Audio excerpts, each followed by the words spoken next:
I can use a shorthand. Now, when you're very first working with CSS and very first learning CSS, you may not want to choose shorthand, but once you're working with it for a little while, you're going to want to go ahead and use shorthand. So for instance, a background. If I want to use a color, and the color is going to be black, black is designated with 6 hexadecimal numbers, 000000. So for shorthand, I only need to put 000 instead of all 6. If I have a margin and padding, basically what that means is I've got at the top of my page, the right-hand side of my page, the bottom, and the left-hand side of my page. It always goes in a clockwise motion. Now normally if I don't use shorthand, that's designated as margin top, margin right, margin bottom, and margin left. But I don't really need to put all that. I can just put margin, colon, 0, semicolon, and that equals the same thing as if I would have put all 4 lines of code in. So CSS using shorthand in the long run is very beneficial, but in the very beginning, don't feel like you have to worry about it. When editing CSS rules, do I want to use shorthand if original used shorthand, according to the settings above, or open CSS files when modified?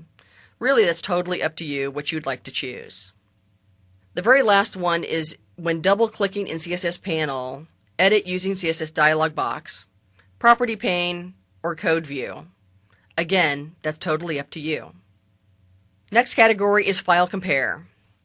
Now you won't see anything else other than a browse button here because Dreamweaver doesn't do this on its own. You need a third-party program to be able to choose file compare with Dreamweaver. Now what you would be comparing is your local files versus your remote files. And again, Dreamweaver can't do it effectively, so that requires a third-party program. File types and editors.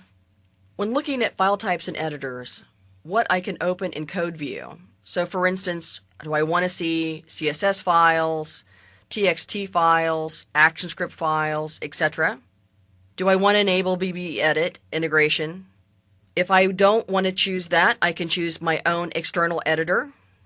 What do I want to have as an extension editor? So for instance, if I have a PNG file, what editor do I want to open that particular PNG file? Now I can have multiples, but I can also have a primary that goes along with that.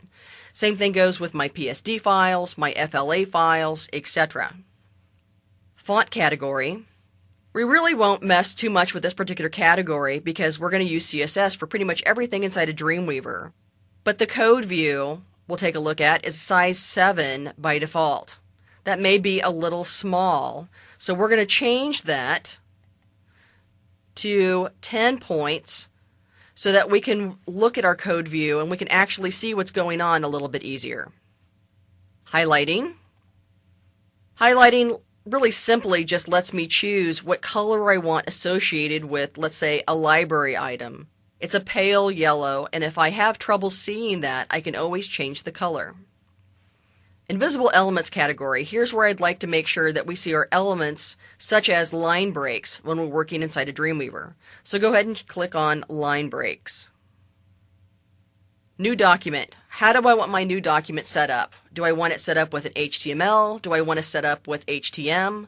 Just make sure that you're consistent. If you start with HTML, stay with HTML and don't name anything HTML. If you stay with HTML, don't choose HTML.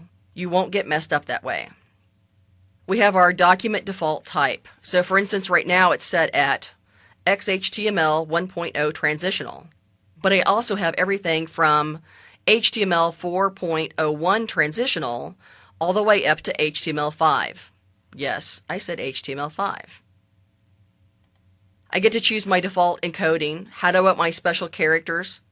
So for instance, if I were making sure that I have a variety of special characters in here from Spanish, French, different types, I'd want to make sure that it's on my Unicode, but if I have something more specific, then I can choose that here as well.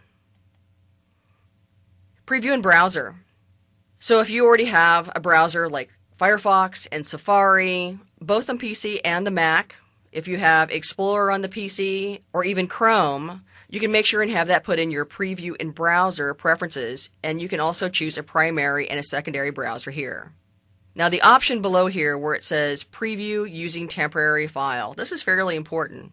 If you do not choose preview using temporary file, it will make you save whatever you're working on plus what other file that you happen to be working on as well that goes along with it, like a CSS file. So for instance, if I don't want to have it save my file, and there are times when I don't, I can come back into my preferences, check this option, and it will create a temporary file for me though that has a bunch of numbers on it. So it is keeping track of what I'm doing just temporarily, and it will go away once I close down Dreamweaver.